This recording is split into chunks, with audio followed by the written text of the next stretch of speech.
In the previous video, what we learned about is what a database is and the simple layout and structure of it and how we will use tables to store information.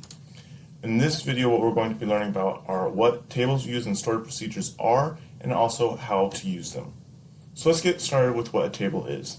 A table is simply a place to store information on a database. A table has unique fields, which are called columns, and they store information that goes inside of the table. As you can see here, we have the owner's table storing information about a person and the pets table storing information about a pet. And we have an ID, name, gender, and phone field for the owner's table. And then in the pets table, we have more information about pets. But what I would like to draw your attention to is that in both tables, we have this field called ID, or this column. And this must be unique, and every table must have what is known as an ID field, where it has unique information that every row has that is individualized to each row, so we can reference it later. And then in the pets table, we have what is known as a foreign key. And what a foreign key is used for is for a relationship between tables. So what we can see by these arrows is what is known as a one-to-one relationship, where one person, or in the table owners, is referenced by one pet in the table of the pets, if we ignore this third row. And so this is a one-to-one where one owner owns one pet. But we can also have what is known as a one-to-many, where one owner is referenced by many pets. So basically, one owner owns many pets, which is a very logical statement. So let's just go into a SQL database, and what I've gone here is I've just gone ahead and shown you that we've created the two tables pets, and we're going to look at the columns, select columns from owners,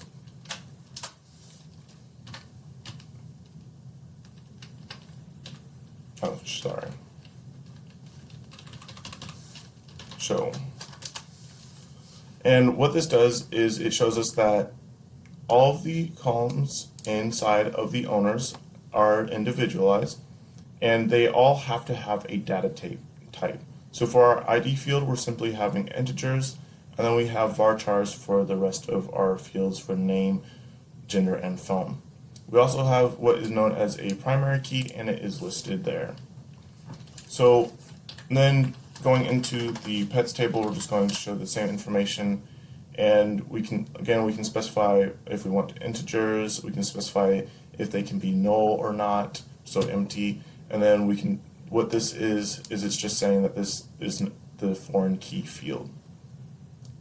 And you can also set default values and extras, which we're going to learn about in a later, or known as constraints, which will be this auto increment. So let's go forward and start talking about what a view is. So what views are is a virtual table that stores queries or information that is returned from a query. So you can view a query by simply, let's just do a simple query of select star from owners. So we're just going to show everything in the owners table. And there we go, we show everything.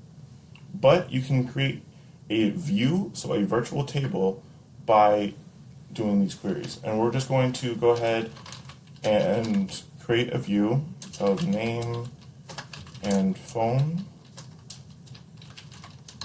And we're just going to select name and then the phone from owners. And what it does here, as you can see, is it gave me an error.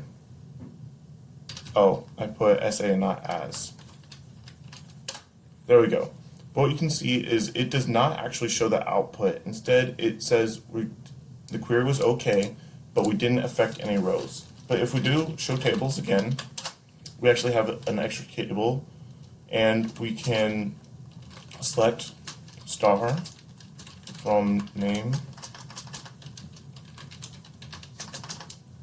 and phone. And this shows us the information of the query that we returned. And going forward, next we have what are known as procedures. What a procedure is actually a subroutine that is run on the server. They're used for reducing traffic, and they are very light and easy to switch between SQL platforms. So we're going to go ahead and create a stored procedure, and we're going to first change the delimiter to a / because it's easier to create a procedure this way. And we're just going to create a procedure called counting. And it's going to be a simple procedure where we're going to count whatever is in. So we're going to count everything from owners and end. And then we'll have our //. There we go. And then we can call this by simply saying call counting / excuse me. And there we go. We get the count of how many rows there are in owners. So a stored procedure is basically a program that can be run on the server.